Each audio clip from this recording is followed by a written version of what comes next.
Hey, what's up guys? Today, I'll show you a psychological thriller film, Bluebeard. Spoiler ahead, watch out and take care. The movie begins with the physician listening to the weather forecast while riding a bus to a remote area far from the city. He notices a man weirdly watching him at the front of the bus.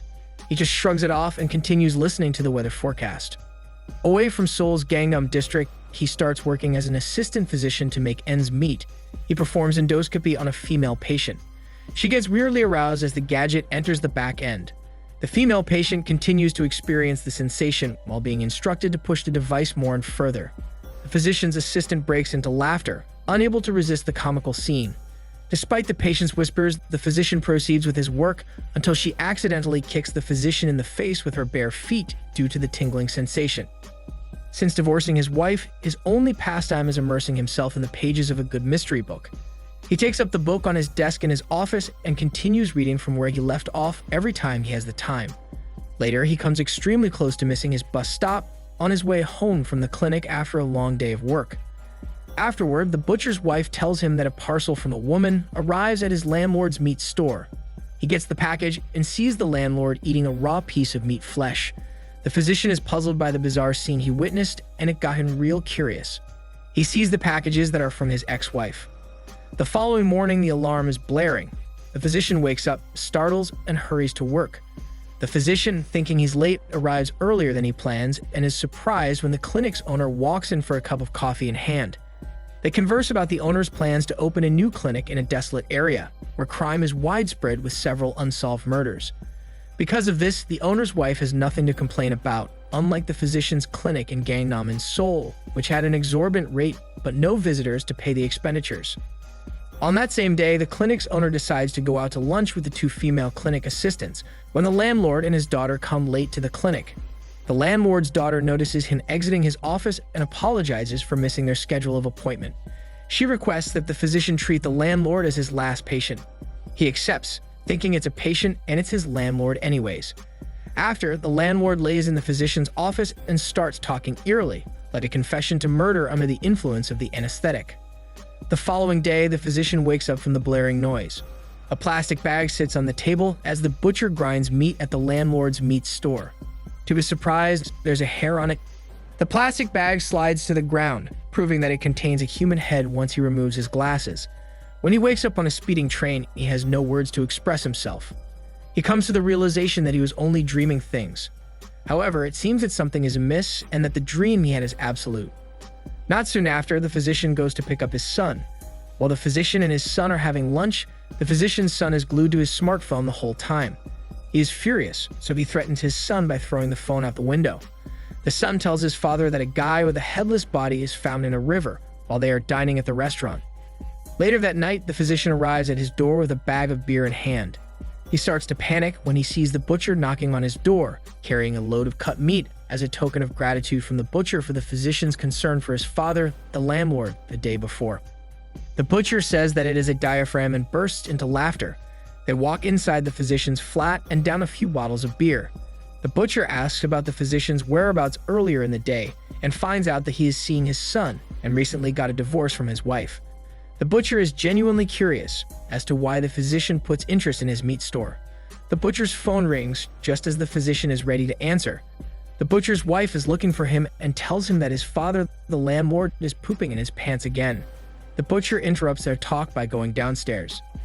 The next day, the physician and his ex-wife meet in a coffee shop.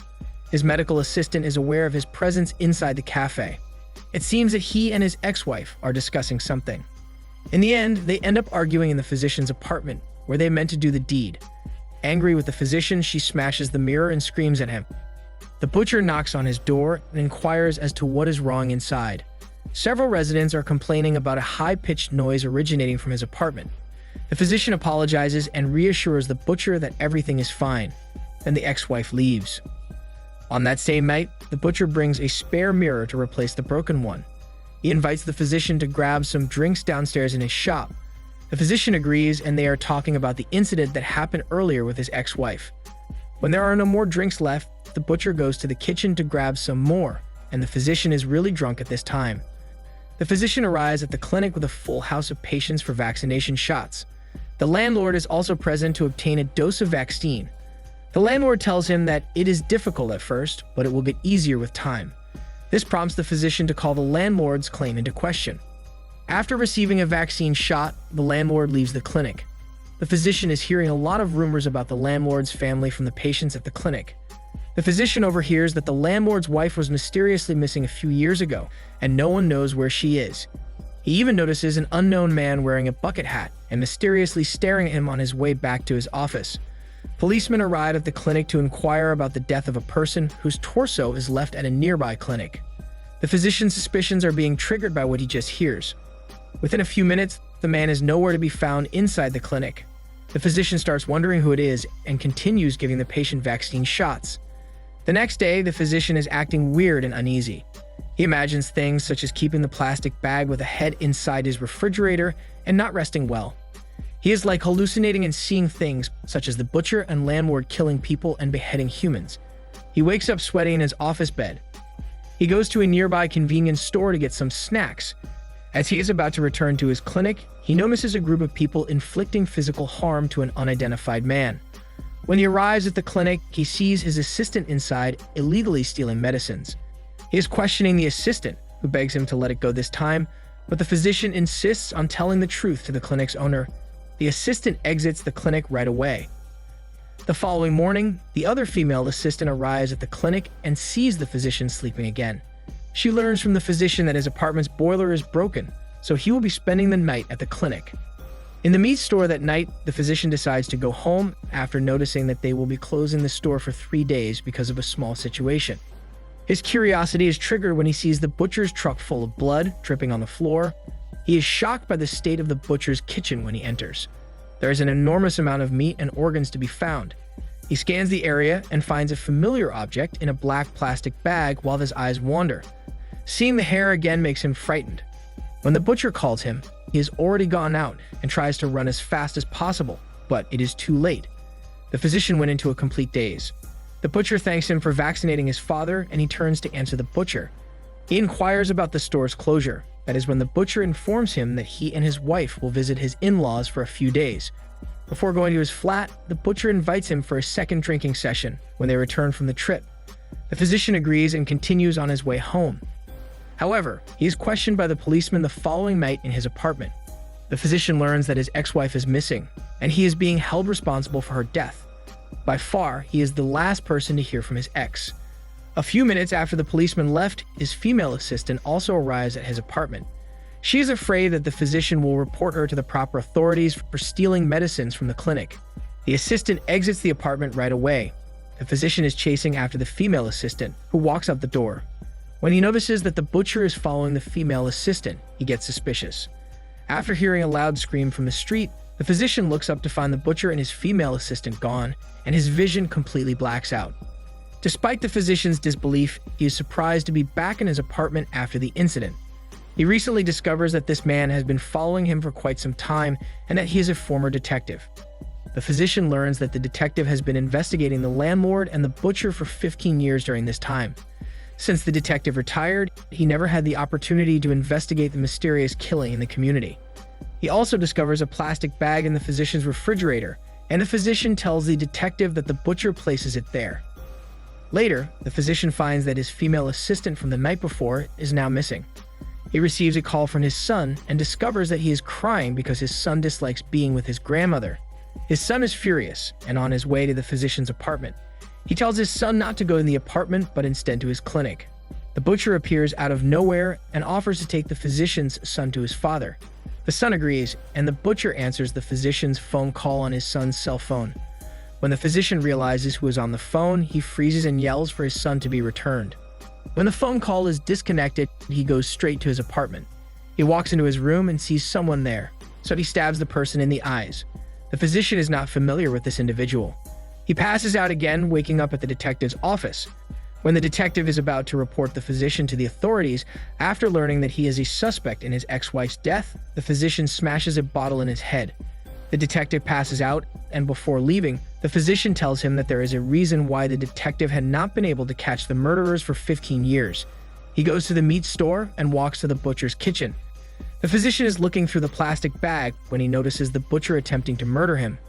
They are fighting until the police arrive. The physician is dizzy again, and he never gets a chance to tell the cops about the black plastic bag that he suspects contains a human head. The physician awakens in an interrogation room. Police officers are questioning him, including the detective who approached him a few days ago. The police ask the two female assistants, the butcher and the butcher's son, as witnesses. They all give the same answers. The physician owns illegal drugs and anesthetic drugs used on his patients during colonoscopy. The person who was stabbed back in the physician's apartment is also being interviewed. This man turns out to be the physician's moneylender from Gangnam, where he flew for financial reasons. There is no doubt in anyone's mind that the physician seems to be responsible for his ex-wife's murder and all other homicides in the community, including one that occurs in a nearby river. The detective insists that the physician is in therapy for depression and has now gone insane. The physician defends himself by claiming that he is being set up by the butcher, landlord, and his female assistant, but the police do not believe him. Later, the physician is about to beat the detective when the police arrive to stop him. He is being admitted to a mental health facility for treatment. The next day, the physician wakes up in his hospital bed with a police officer standing as a guard. When he hears the news about him, he becomes enraged. He is given additional medications for people who are mentally ill. For all of the murders he is accused of, the physician will suffer for the rest of his life. The movie ends with the butcher's son traveling to the Philippines to meet his mother. The butcher, landlord, butcher's wife, and female assistants go on with their lives. It is discovered that the female assistant, who is illegally obtaining drugs from the clinic, is friends with the butcher and the landlord. They are transacting illegally to provide the medications for the hallucination to the landlord. The butcher warns his father to be more careful in the future. CCTVs are now ubiquitous and can no longer be used to carry out killings. Returning to the day when the physician's ex-wife visits his apartment, the ex-wife is unaware that the landlord follows her as she walks to the parking lot. She removes flyers from her windshield when the landlord smacks her in the head with a large metal. The ex-wife dies immediately. The landlord sits on the grass, and his son, the butcher, arrives. The killing is clearly heard from the car's dashcam to be a routine act of the landlord and butcher. The butcher notices the ex-wife's body right away, and he is horrified to see that the car's dashcam is recording. He immediately grabs the ex-wife, and the truth about the murder is never discovered. The physician became mentally ill and is being falsely accused of murder, which he never committed. This is Daniel's CC Movie Channel. Stay safe and enjoy your day.